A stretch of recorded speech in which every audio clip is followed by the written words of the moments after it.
Welcome back for video 3 of the entry level, let's call it that, to the information with baseball covering our youth players. So no matter what level you're playing at, just to be aware of what the average numbers are and expectations within the game. Uh, Videos 1, 2, and 3 so far have been from the offensive side of things. So whether it's the batter, the designation for the baseball bats, the distances between the infield bases, the offensive side of things to able to score. In later videos, we'll be getting into the baseball defense, whether it's the size of the baseball gloves, to the defensive plays that are occurring within the diamond, the outfielders' positions, and the placement of the different talent levels of our baseball players, including your talent of your catcher. So with those, look forward to those in a later video.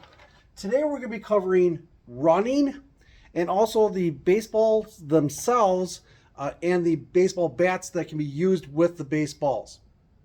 Now, running is something that is typically overlooked, and it's not necessarily something that we can regulate or show an average for every kid at the younger youth ages.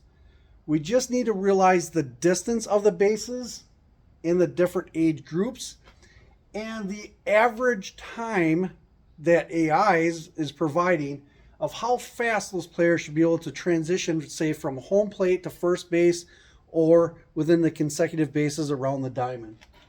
For your T-ballers in that 4 years old to 8U range, there's going to be a drastic difference. But again, these are AI generated numbers according to Little League. Previous Little League included individuals as young as 4 years old. Okay. It is something more modern that has been practiced within recreational T-ball, that they're differentiating the age groups of that 4, 5, and 6 years old, and then another group of Pee-wee players in that 6, 7, and 8-year-old range. Realize that previous to travel ball or recreational ball, Little League practices were what was actually done within these societies. They would put individuals as young as 4 to 5 years old in the same organizations as your 7-year-olds. There's a drastic maturity level and capability in those ages, so I believe that the newer practices are a little bit better. But for your 4 to 8-year-olds that are working with field dimensions of the base separations of 50 feet, the average number to shoot for or to grade your players at is 4.5 seconds. A capable player is going to be able to do it in 4 seconds.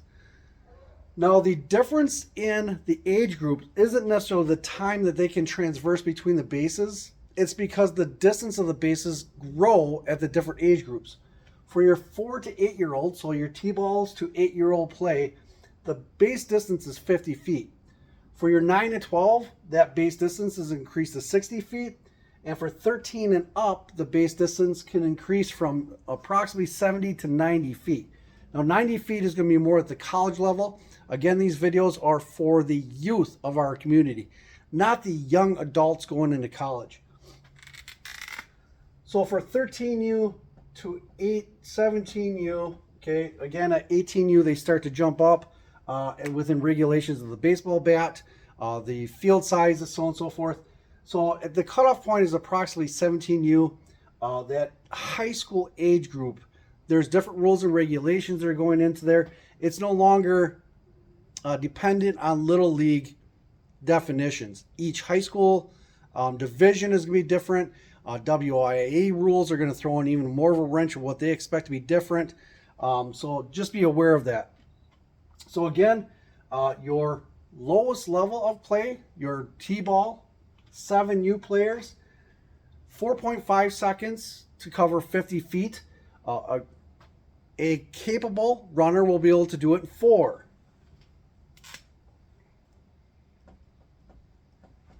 Same as for the 9-year-old to 12-year-old. 4.5 seconds is the average, with a capable runner doing it in 4 seconds. And a 13 to 17-year-old, once again, 4.5 seconds for 70 feet, with a capable average runner covering it in 4 seconds. If you're working with a team of any age group, those are the numbers you can use to basically verify if they're above average. Say that you are having tryouts to basically decide what players are good.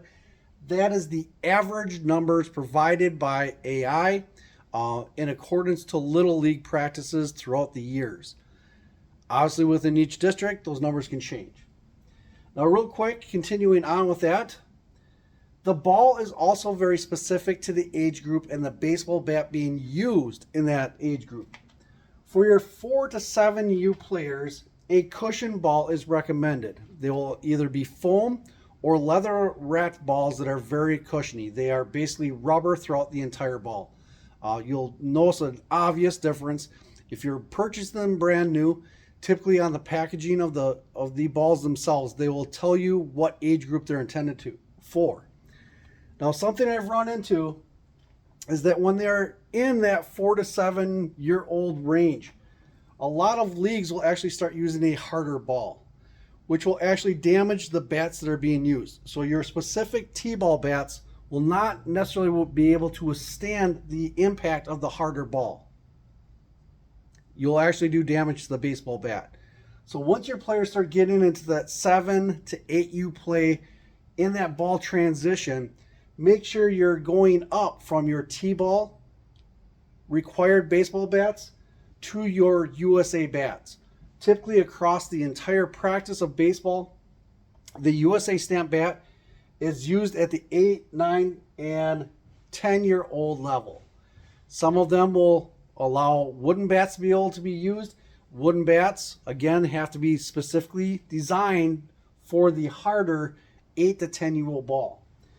Now, within those different constructions of the 8 to 10-year-old, they're going to be a solid wound ball. Sometimes they'll have a center rubber core ball, but they are going to be a hard wound threaded ball, okay, with a leather wrap. They're not going to be as hot or as they're not going to trampoline off the ball or off the bat as much as a higher age group level ball. If you're buying Rawlings, as an example, each manufacturer has a different rating system. The Rawlings will actually put intended for 8U, 9U, 10U to 12U on the actual packages, and it'll be printed on the ball. Once you start getting into the Babe Ruth or Cal Ripken series or travel ball, those designations may change and the construction of the ball may also change. Just realize that within their practices requiring the different bats, they are working with the ball that should be used with that bat. Once you start getting into the 11U to 12U ball, it is using a dual core composition with a rubber interior core that might be wrapped with cork, or the cork is actually replacing the thread of the entire ball. So it's not going to be as cushiony as the foam or the T-balls, but it's not going to be as hard as the higher level of play of balls. For 13, 18U, it goes back to a single core ball with a strung wound baseball construction with a leather wrap. Now, each one of those levels, the actual stitching of the threads of the baseball will also change. At the lower levels, the stitching can be a larger diameter thread, creating a grippier stitching to the ball. So they'll actually be increased in size and they'll protrude from the ball to allow the pitcher to actually grab a hold of the ball and get more of a grip. As you go up in age, the threads start to get a smaller diameter and they are starting to bring it into where the ball is the same circumference all the way around.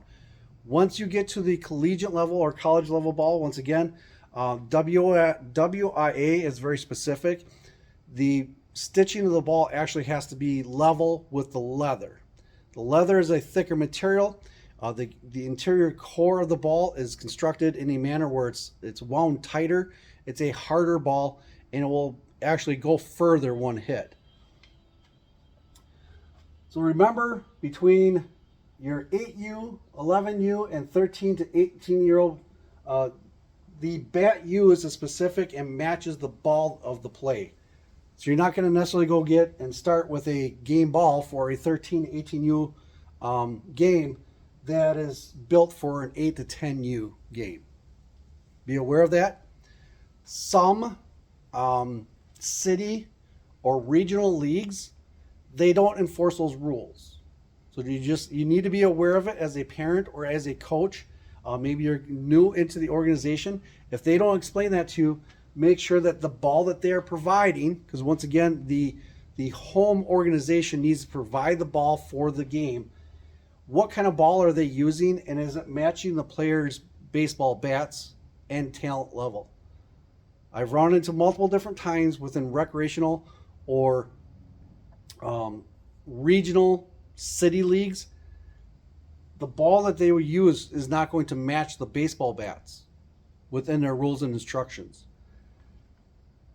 Okay, so with that, we're going to wind up video number 3, covering the offensive side of baseball within our youth baseball organizations. The average numbers, once again, provided by AI. These are not numbers that I have seen or practiced within my coaching or what I've seen out of the performance of our players in our area.